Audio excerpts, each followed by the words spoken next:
28th of April. And you ready, Jason? I'm ready. Jackie, you ready? Sure. It's Party Scooper time. Graphical open. Craig Robinson, Jeff Link joining us on set as we're talking politics. Let these two duke it out here for a little bit. So what's on the docket today, gentlemen? You actually seem to get along pretty nicely. So. We do. Look, I am. I'm partisan. I'm Republican, but I like to have political conversations, not necessarily those yelling matches like you see on cable news.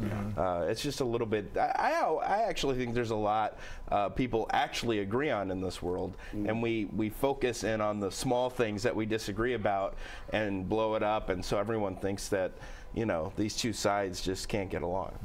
Well, we hope they get along, but it's one of those things. You had the Iowa Freedom Summit happening, so a lot more Republicans making their way through the community, but you're not even hearing about it that much because so much other stories are popping up. There's a lot of big news going on. We were just talking about this. I mean, we talk about elections all the time and the ins and outs of what campaigns are doing, but if you think about what's going on right now in the country with the riots in Baltimore, all the police action going on that's causing such great upheaval.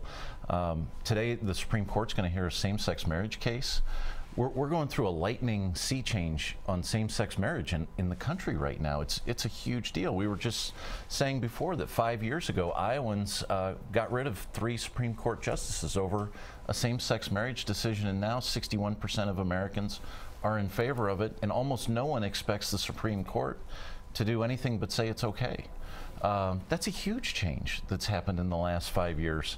And now we have politicians running around at the Faith and Freedom Summit saying they're against gay marriage still. I mean, the politics right now seems small compared to what's going on in the country. And I think that's something that we should sort of take a step back and get out of the sort of hour by hour grind of watching what's going on in the caucuses and think about that. Well, and when you look at, especially the riots in Baltimore and the police shooting in South Carolina, and there's a desperate need, I think, in this country for leadership. And, are we going to have politicians who actually can step up and actually lead us, to bring us together so we can get over these things? And these are big issues, and they're not necessarily partisan issues that are going on. There are as many Republicans that are troubled about these kind of aggressive police shootings. The one in South Carolina is particularly disturbing when the firing shots to someone who's running away from them. And I think there needs to be I think everyone agrees that, hey, maybe we should have the body cameras on police officers. There are some other issues that come along with that, but I think by and large everyone understands that there's a problem. But who's leading us to the solution? And that's where I see a great need that's not being addressed in this country. I mean, we will have an Iowa tie-in. For the last 20 years, Representative Wayne Ford has hosted this Brown-Black Forum. And he's had, usually the Democrats end up going to that thing and the Republicans, sometimes they do and sometimes they don't. I think with all the stuff going on this year, it's going to be a really important forum for the caucuses on both sides. I think people do want to see if there's going to be leadership on this issue. And I think there are some Republicans who would be inclined to go to that. I mean, you've had someone like Kentucky Senator Rand Paul who has addressed some of these issues. I think he seems a natural that he might attend an event like that, and I think it'd be good for him. I mean, this is politics doesn't work when you just talk to your own people, and I think that I think the caucuses are a great thing, but we have to remember in Iowa that we're both talking to both of our political parties, a very small set of people at the very beginning of the nominating process. We're not talking, they're not trying, it's not a general election where they're trying to talk to independents and all these people who don't participate. Right. And so I still think that these candidates, though, need to elevate what they talk about and talk about bigger issues that are, look, if you turned on the TV or your radio last night, you were confronted with some really disturbing things. And it's not a one-time incident anymore. We've seen it in Ferguson. Now we're seeing it in Baltimore. These are really. I couldn't believe the sites from Baltimore. I didn't think I was looking at something happening in America. Right. I honestly didn't think that. Or in 2015. Yeah, that as well. Well, and I think that's because there's two Americas. You know, there's the America that we live in, or that, you know, my little neighborhood in Ankeny, Iowa seems really cozy. And when I turn on the TV, that doesn't look like anything that I recognize. It looks like Beirut. But I mean, I think this goes to education, this goes to breakdown of the family, this goes to a whole sort of issues that we need to address in this country, and not in a partisan way, in a way that says, how do we build our communities?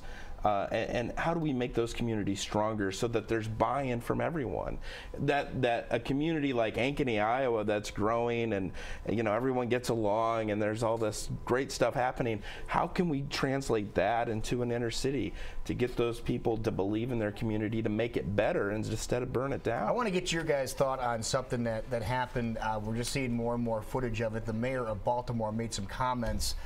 She was standing up in front of some cameras, made some comments about, hey, we're keeping some people in the street in case you're going to be in the street, to keep the people safe, and which makes sense. And then she said they're going to let the people who want to destroy things. And now there's a little bit of, they're backing off what was really said. What are your thoughts on that? My concern is that one of the things that they destroyed was a 60-bed senior center that was under construction, that was being built by Baptist Church. I mean, giving people, you know, the opportunity to say, hey, we're going to let you, you know, just take out your aggressions. Well, there's a protest, and maybe it's a little unsettled, but when you start torching a Quick Trip or a senior center or a CVS pharmacy, that's lawlessness. And to have an elected official, a community leader, endorse that behavior, yeah, that's what was very surprising. Is horrible. And that's why, again, our leaders need to lead. And when you stand up and you say, we're just going to let them, you know, get their angers out, you don't parent that way. I think they're scared of Ferguson. They've seen someone else get their hand slapped, and it's like, well, we don't want to get our hand slapped. But so. we're actually, I think the fact that our government doesn't step up and say, I mean, there's a line, and you have to defend the line. And I think they look at, you know, how that was handled, and they, I mean the protesters, and they say, look at what we can get away with.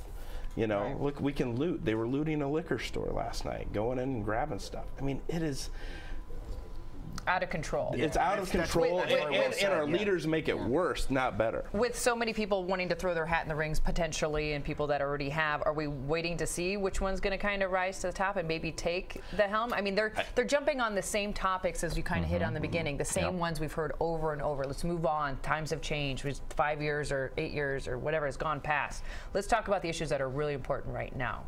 There's huge opportunity to do it, and I think whoever rises above, you know, the partisan nature of our nomination process and really addresses the problems of the country, I think they have a real ability to showcase themselves as leaders, and it's an opportunity for them to take. Well, and it all gets back to the economy. I mean, I think in all these situations, if the economy was enjoyed by everybody, the rising economy was enjoyed by everybody, we'd have fewer problems. But there's a bunch of people being left out, and that's what we have to try and figure out a way to resolve. We can't just let bankers in New York, you know, enjoy the benefits of the economy. We can't just let the people at the top. We got to bring everybody in. Without that, I think we're going to have a real problem for over a long period of time. But it's not necessarily a redistribution of wealth that's required. It can be creating opportunities. But it has to be opportunity. There has to be buy-in from everyone in the community, that you got to wake up in the morning and say, how can I do better? How can I invest how can I take my times and talents and to invest in myself, which will improve my community? Because they're saying there has to be buy-in. They're saying a lot of people that are causing the construction or destruction in Baltimore aren't people that are protesting. They're just thugs that are taking advantage of an opportunity here. So it's like, how do you change their mindset that they don't want to do things like that? I think you have to inspire them to do better and to make something out of their lives instead of look for opportunities to loot and to pillage their community. Wow. scary situation. Well done, gentlemen. Thank you so much. Yeah, that was We'll good. see you Great, next thanks. week. It is 7:32. You're watching Great Day live on KC.